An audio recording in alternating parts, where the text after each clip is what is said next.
అందరికీ నమస్కారం. పాండవులు 9 31 తారీఖు విడుదలైంది. దాన్ని ఇంత గొప్ప విజయం ఇచ్చిన మీ అందరికీ thank you so much. And ఆ దేవుడి బ్లెస్సింగ్స్ మీ ఆదరణ లేకపోతే సినిమాలు సక్సెస్ అవ్వవు, మీ సినిమాలు తీయలేం. అండ్ ఇంత కష్టపడి ఎందుకు కష్టం అని మాట్లాడినారంటే ప్రతి ఒక్కరు కష్టపడి సినిమా తీస్తారు, హిట్ అవ్వాలని తీస్తారు. కాకపోతే మేము ఇంతమంది మల్టీ స్టారర్ క్యాస్టింగ్తో ఇంతమంది యాక్టర్స్తో సినిమా ఫినిష్ చేయడం అనేది it's not a joke. And అనుకునే టైం ప్రకారం తీయడం జరిగింది అండ్ రిలీజ్ చేయడం జరిగింది. గొప్ప విజయం రావడం జరిగింది. సో నేను నా టీము ప్రతి ఒక్కరూ చాలా సంతోషంగా ఉన్నాం.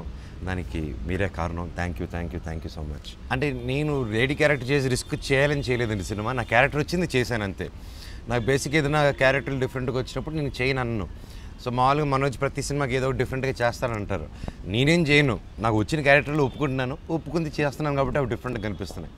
So the credit goes to director and the writers అండి. ఈ ఫ్యామిలీలో 3 హీరోలు, నాన్నగారు, విష్ణు అన్న, నేను.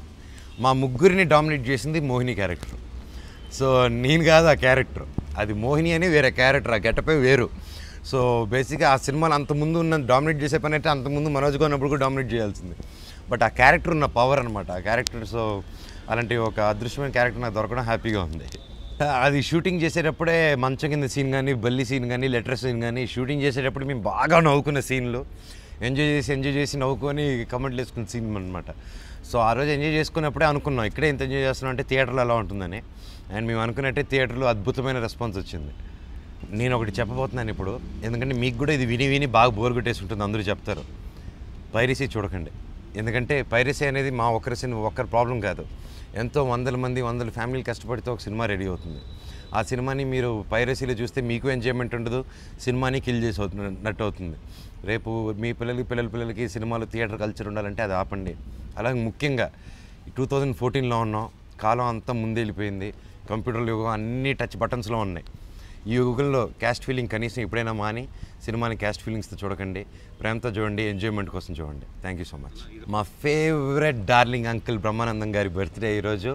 Uncle, I wish you very happy birthday and you are the true rock star of Telugu film industry. Comedy Brahma అనేది మీరే. All the best uncle. Heroines Raveena Tandon గారు, హన్సిక అండ్ ప్రణీత, ముగ్గురు అద్భుతమైన క్యారెక్టర్స్ పడాయి. రవీనా టండన్ గారిని చాలా రోజుల తర్వాత చూశారు. అలాగే ఈ సినిమా ముఖ్యంగా హన్సిక, విష్ణు మీద రివాల్వ్ అవుతుంది. అండ్ హన్సిక పర్ఫార్మెన్స్ కానీ, డెడికేషన్ కానీ, వర్క్లో she is really brilliant and hats off to her. And ప్రణీతకు ఉన్న క్యారెక్టర్కి she did a very good justice and she's did a good job.